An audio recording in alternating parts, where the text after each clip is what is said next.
Break के बाद एक बार फिर आपका स्वागत है। आइए बात करते हैं सितारों के सितारों में पद्मश्री माधुरी दीक्षित और उर्मिला मातोंडकर की कुंडली का एक हम विश्लेषण करें और जानें कि कौन सितारे थे जिन्होंने इनको इतनी लोकप्रियता और इतनी अभिनय की दक्षता दिलाई। उर्मिला मातोंडकर 1981 में कलयुग फिल्म में हिंदी फिल्मों में कैरियर की शुरुआत करी। चाइल्ड एक्ट्रेस के रूप में मराठी फिल्मों में काम किया, तमिल फिल्मों में भी काम किया।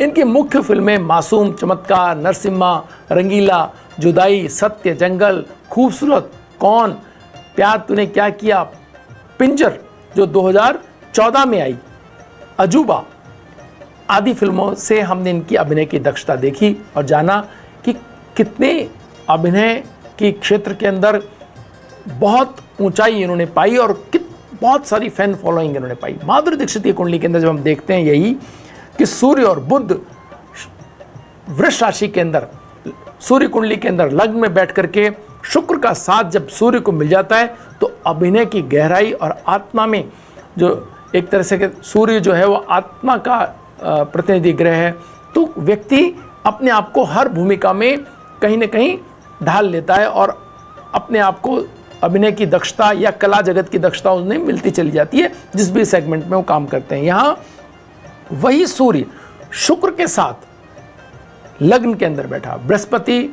शुक्र और सूर्य ये तीनों लग्न के अंदर ही बैठे हैं। तो हम देखते हैं उर्मिला मातोंडकर की कुंडली के अंदर सूर्य और शुक्र का संयोग लग्न के अंदर ही मौजूद है।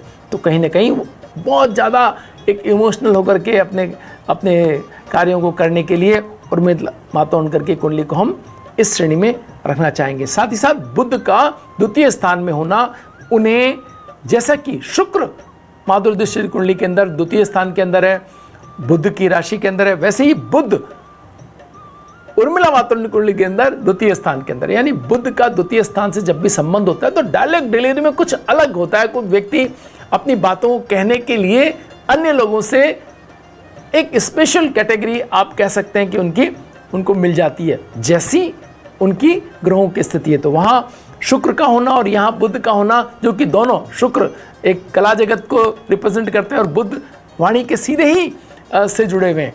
शुक्र माधुरी दीक्षित कुंडली में बुध की राशि के अंदर है, यानी कि मिथुन राशि के अंदर बैठे हैं।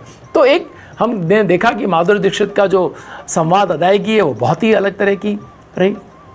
एक और ग्रह जिसकी हम लगातार चर्चा करते रहे, मंगल का किसी भी कुंडली में ताकतवर होना उस व्यक्ति को साहस से जोड़ता है और बार बार पिछड़ने के बाद कहीं ना कहीं वापस से अपने आप को लाइमलाइट में लाने के लिए व्यक्ति कोशिश करता है। सितारे भी उसी अनुरूप उनको एक तरह से कहें कि अपना आशीर्वाद देते हैं और वो लाइमलाइट में आते हैं। तो मेहनत तो है ही, लेकिन साथ साथ में भाग्य का समर्थन भी मिलता चला जाता है। यहाँ मंगल जो है वो उर्मिला मातोंडकर कुंडली के अंदर चतुर्थ स्थान में बैठ करके स्वराशिष्ट होकर के उनको ये एक तरह की दक्षता देता है कि वो बार बार अपने आप को प्रूव करती चली जाती हैं। और यहाँ हम देखते हैं कि मंगल माधुरी दीक्षित कुंडली के अंदर बुध की राशि में, जिसकी एक राशि में शुक्र बैठे हुए, बुध की दूसरी राशि के अंदर मंगल बैठे हुए, तो आए स्थान को देखते हुए मंगल शनि से दृष्टि संबंध बनाते हुए मंगल बेहद मेहनती, अपने चीज़ों के प्रति समर्पित,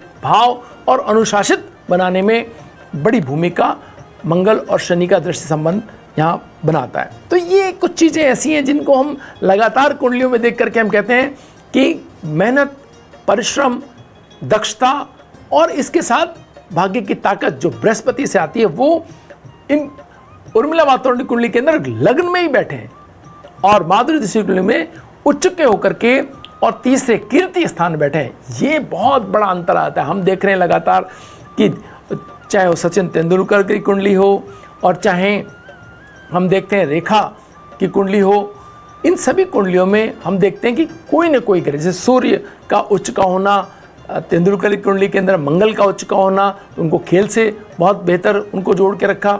ऐसे ही हर कुंडली के अंदर कोई ना कोई ग्रह उच्च का या स्वराशिष्ट होकर के व्यक्ति को बहुत ज़्यादा ताकत देते हैं, बहुत ज़्यादा दृढ़ता देते हैं, जिससे उनके जीवन में महत्वपूर्ण बदलाव आते हैं। भाग्य में इतना ही, कल फिर हाजिर होंगे नई जानकारी के साथ। तब तक के लिए नमस्कार।